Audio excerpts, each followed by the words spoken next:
Video में हम लोग x का मान ज्ञात करने के लिए पूर्णतः सीखे हैं। उसमें थोड़ा सा शेष है अभी, ठीक ना। थोड़ा देखिए ना, पूछेगा कि मान लीजिए कि x/5 बराबर x मान लीजिए 3/2 में x का मान ज्ञात करें, ठीक ना। तो हम बताए थे क्या कि बीच में यदि बराबर रहेगा ना तो आराम से गुना कर देंगे, तिरछा तिरछी गुना कर देंगे। यानी कि x में 2 से गुना करेंगे, 5 में 3 से गुना करेंगे, ये 2x हो जाएगा, 5 3 15 होगा, x बराबर 15/2 होगा। इसको कटाते हैं तो 7.5 होगा, ठीक ना। इसके बाद देते हैं क्या कि x + 1 बाटा में 2 बराबर 4/3, ठीक ना बबुआ। तो उसी तरह जस्ट हल करने की कोशिश करते हैं। देखिए 3 में गुना करेंगे तिरछा, यानी कि 3x + 1 और 2 में 4 से गुना करेंगे तो 4 दूनी 8, यानी कि 3x + 3 बराबर 8। 3x बराबर 8 में से 3 घटेगा, ठीक ना।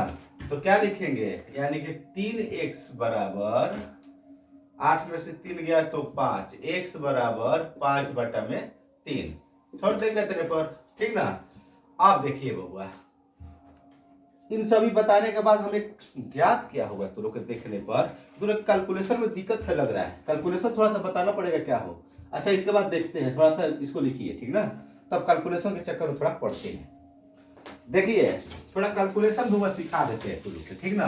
कैलकुलेशन मतलब क्या, पहले तो कैलकुलेशन में स्क्वायर करने को सिखाते हैं। स्क्वायर जानते हो ना, इसको वर्ग करना, यानी कि जितना पावर रहेगा उतना बार गुना करना।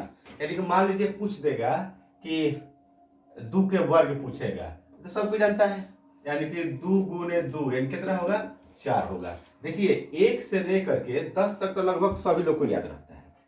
जैसे में देखिए 1 का वर्ग 1 होगा, 2 का वर्ग 4 होगा, 3 का वर्ग 9 होगा, 4 का वर्ग 16 होगा, 5 का वर्ग 25 होगा, 6 का वर्ग 36 होगा, ठीक ना। इसके बाद 7 का वर्ग 49 होगा, 8 का वर्ग 64 होगा, 9 का वर्ग 81 होगा, 10 का वर्ग 100 होगा। इधर लगभग सब कुछ क्लियर होगा। इसके आगे देखिए वो बताते हैं, थोड़ा सा लिख लीजिए। देखिए बबुआ 10 तक लगभग सब कुछ याद रहता है। इसके बाद थोड़ा दिक्कत होती है, उन सभी दिक्कत को दूर करते हैं, ठीक ना। मान लीजिए 11 का वर्ग पूछ दे तो 11 × 11 यानी कि 121 होगा।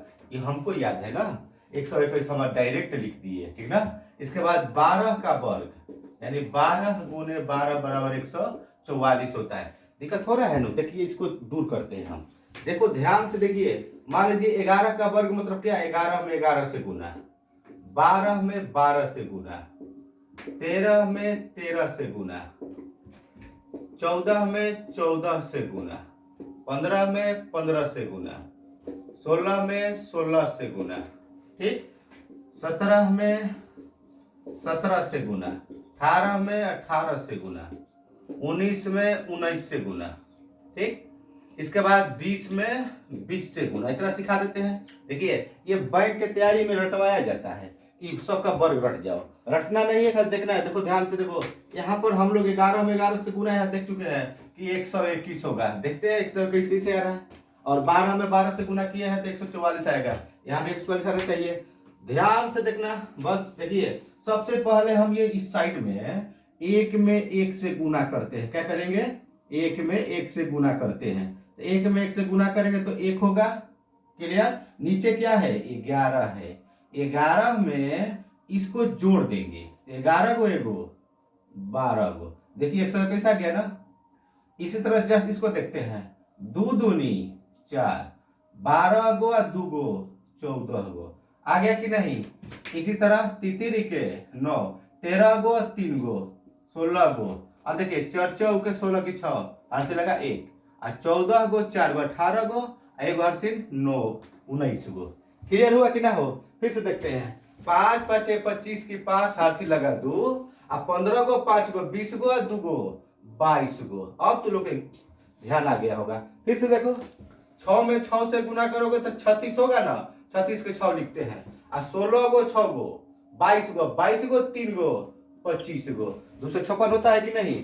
देखो 7 में 7 से गुना करोगे 49 लिखाएगा, 49 की 9 हार से लगा 4, 17 गो और 7 गो तो 24 गो, 24 गो और 4 गो हार से कितना हो जाएगा 28 गो, यानी कि 289 होना चाहिए, ठीक ना। 8 8 है 64, 64 इस तरह लिखते हैं, 64 की 4 लिख देते हैं, हार से लगा 6, 18 गो 8 गो 26 गो, 26 गो 6 गो 32 गो, 324 होता है। फिर देखो 9 9 81 यानी हार से लगा 8, 19 गो और 9 गो तो 9 9 18, 18 19 गो और 9 गो 28 गो, 28 गो 8 गो कितना हो जाएगा 36 गो, 361 हो जाएगा। इसी तरह देखो यानी कि 0 में 0 से गुना करेंगे तो 0, ये तो जन्म करते 400 हो जाएगा क्लियर। 20 में 20 से गुना करोगे तो यानी कि 00 00 2 4 हो जाएगा। क्लियर है, उतार लीजिए।